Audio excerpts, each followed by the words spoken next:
માટે તું મને કંઈક હારો નોકરી ધંધો મેળવી આલ, તું મારી પર એવી કૃપા કર તો મારી કૃપા થશે ને તો આપે રૂપે જે નોકરીમાં તમે કરતા હોય એ નોકરીમાં તમને પ્રમોશન કરી આલું, કાં તમને એનાથી સારી નોકરી મેળવી આલું, કાં ગમે તે રીતે તમને એવી કૃપા કરી દઉં કે નોકરી તમે નિયમિત રીતે ના કરો ને, કદાચ રવિવાર રજા ના હોય રજા પાડો તો શેઠિયા નહીં બોલવા ના દઉં.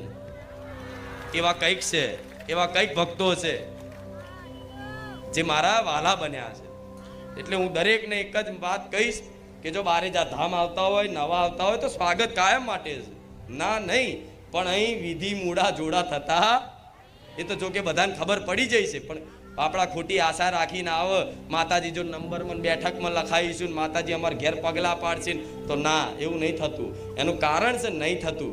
કેમ કે અગર હું બધાના ઘેર પગલા પાડવા જાત તો મારા લાખો ભક્તો છે. કેટલા છે? લાખો ઉપર. શું એની ગણતરી હું નહીં મારી શકતી. લાખો ઉપર. આ દેખાય છે એટલા નહીં, એવા તો ઘણાય છે.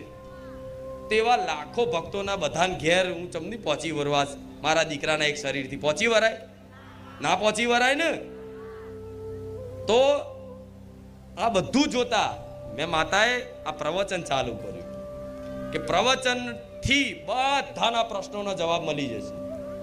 અને બધાના મળી જાય છે ને? હા, તો બસ તમારું જીવન છે એ દેવી શક્તિને ચરણોમાં સમર્પિત કરી દો અને વિશ્વાસ રાખો. મોટી વસ્તુ છે વિશ્વાસની, ધીરજની. બસ આ બે વસ્તુ નહીં હોતી. વિશ્વાસ હોય છે, વ્યક્તિને વિશ્વાસ હોય, કોઈ મનુષ્યને વિશ્વાસ હોય કે માતા છે, પણ ધીરજની કમીના કારણે એ નિરાશ થઈ જતો હોય. શું? એ ધીરજની કમીના કારણે. વિશ્વાસ તો છે કે માતાજી છે, પણ ધીરજ નહીં રહેતી. તો ધીરજ રાખવા માટે છે ને આ રવિવાર આવતા જતા રહેશો ને આ વાણીને સાંભળતા રહેશો ને તો દર રવિવાર ધીરજની ડોર પકડી આલીશ, મારી ચૂંદડીનો છેડો ચાલી આલીશ. આ રવિવારથી આવતા રવિવાર આવતા ચૂંદડીનો છેડો આમ થોડો ઢીલો થઈ ગયો છે ને કે હવે મને લાગશે કે છૂટવા આવ્યો છે, તરત રવિવાર અહીં બોલાવી લઈશ અને ચૂંદડીનો છેડો પકડાઈ જાય. પકડ. આ શું આવવાનું કારણ? શું રવિવાર આવવાનું કારણ? શું? આ રવિવાર આયા, મને માતાને સાંભળી, હા માતા માડી મજા આવી જાય. આજ તો પ્રવચનમાં ઘણું બધું શીખવા મળ્યું, એવો આનંદ થાય.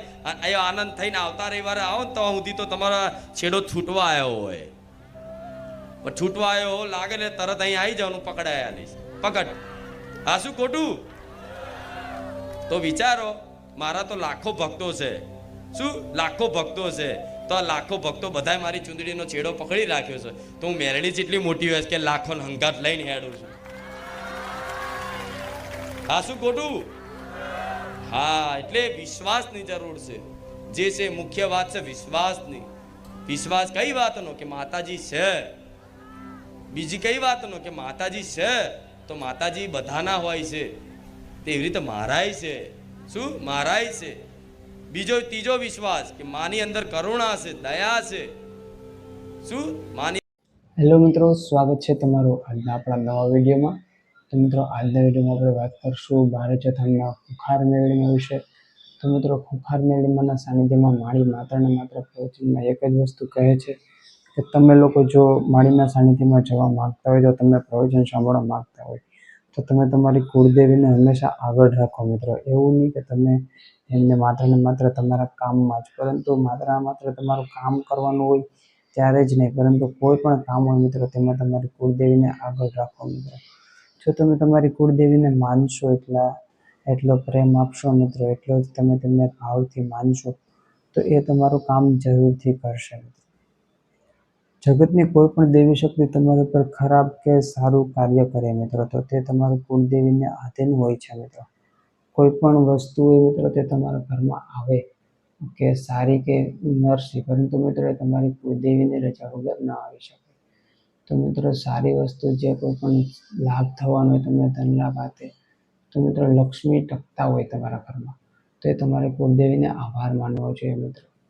અથવા તો તમારા વડવાના જે કર્મો હોય છે મિત્રો એને આધારિત હોય છે.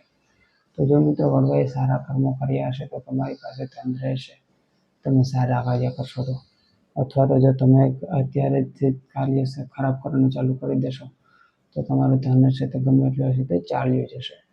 તો મિત્રો, આ તે ખાસ માહિતી મહત્ત્વની વિડીયો. તો કુળદેવી માતાને તમે બધી વસ્તુમાં આગળ રાખો મિત્રો. બીજી વસ્તુ એ કે ભારચેતનમાં જે કોઈ પણ લોકો જાતા હોય છે તો તે લોકોનું પ્રવચન સાંભળતા પહેલાં તમને પણ ખબર પડી જોઈએ મિત્રો કે આ પ્રવચન થાય છે કઈ જગ્યાએ. તો ઘણા લોકો છે મિત્રો તે વિડીયો જોવે છે પરંતુ તેમને ત્યાં જવાની ખબર નથી કઈ જગ્યાએ આવેલું છે. એટલા માટે તે લોકો પૂછતા હોય છે મિત્રો કોમેન્ટમાં. તો ભાઈ ભારચેતમ છે તે અમદાવાદ જિલ્લાના દસકર તાલુકામાં આવેલું ગામડું છે અને તે લાખો શ્રદ્ધાળુઓ છે તે માળીના સાનિધ્યમાં આવીને પ્રવચન સાંભળતા હોય છે. તો જે મિત્રો તમારે પણ પ્રવચન સાંભળવું હોય, તમારે પણ માળીના સાનિધ્યમાં આવીને વિડીયો ઉતારવો હોય મિત્રો, અથવા તો કોઈ પણ પ્રકારની તકલીફ હોય તમારે, તો એના માટે આવવું હોય મિત્રો, તો તમે ખુખાર મેળીમાના સાનિધ્યમાં આવવું હોય પહેલાં એટલી વસ્તુ ખાસ યાદ રાખવી કે માનતા કેવી કરવી.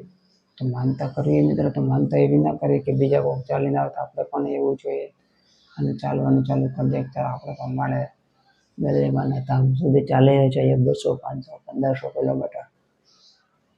તો મિત્રો માતા એવું કહે છે કે ચાલવા કરતાં પણ તમે કંઈક એવું કરો કે જેથી બીજા પશુ હોય, પક્ષી હોય તેમને પણ ભલું થાય. તો એવું તો શું કરો મિત્રો? તો તમે એવી માનતા રાખો કે મારી 11 રવિવાર ચકલાની ચણ નાખી, 11 રવિવાર કૂતરાને રોટલી નાખી, 11 રવિવાર ગાયને રોટલી આપી, 11 રવિવાર ગાયને પૂરા, કૂતરાને દૂધ સાથે બિસ્કિટ આપે, એવી બધી તમે માનતા રાખો મિત્રો, તો તમારા જીવનમાં 100% સફળતા મળે મિત્રો. તો માતાની આ વાત તમે સાંભળી લેશો મિત્રો તો તમને 100% જીવનમાં સફળતા મળશે. તો ખાસ વાત એ છે મિત્રો કે તમે કોઈ પણ દેવસ્થાને જાઓ તો તમે માતાના સાનિધ્યમાં કે કોઈ પણ દેવસ્થાને તો તમે નાળિયેર, ચુંદડી, અગરબત્તી જે કંઈ પણ ચડાવ્યું હોય, આ વાત છે ખુખાર મેળીમાં એ કરેલી, આપણે આપણા ઘરનું કંઈ ઉમેરતા નથી. તો માતાએ જે કંઈ પણ વસ્તુ કરેલી હોય મિત્રો, તો તે દરેક પ્રકારની વસ્તુ હોય તે તમારે પણ વિડીયો જોઈને તમે પણ એટલી વસ્તુ શીખી જજો મિત્રો કે તમે નાળિયેર માની તો નાળિયેર, અગરબત્તી, ચુંદડી જે કંઈ પણ માની હોય તો એ જ વસ્તુ ચડાવે. એવું નહીં કે 5 રૂપિયા નાળિયેર છે ચાલો આપણે 50 રૂપિયા ચડાવી દઈએ, 10 રૂપિયા નાળિયેર છે ચાલો આપણે 50 રૂપિયા ચડાવી દઈએ. તો મિત્રો ભાવ હોય ને તમે 2 રૂપિયા નાખો તો પણ બરાબર છે, પરંતુ તમે આવી રીતે અભિમાન રાખીને તમે પૈસા રાખો કે ઓનલાઈન પૈસા પડ્યા છે આપણી પાસે, આપણે માળીને સાનિધ્યમાં ઓનલાઈન દાન કરવા. તો માતા એવું કહે છે કે એવું કંઈ કરવું નહીં. માત્ર ને માત્ર પ્રવચન સાંભળવા માટે આવવું. તો વિડીયો પસંદ આવે લાઈક કરો, ચેનલને સબસ્ક્રાઈબ કરો. જય ખુખાર મેળીમાં, જય હો ભારચેતમ.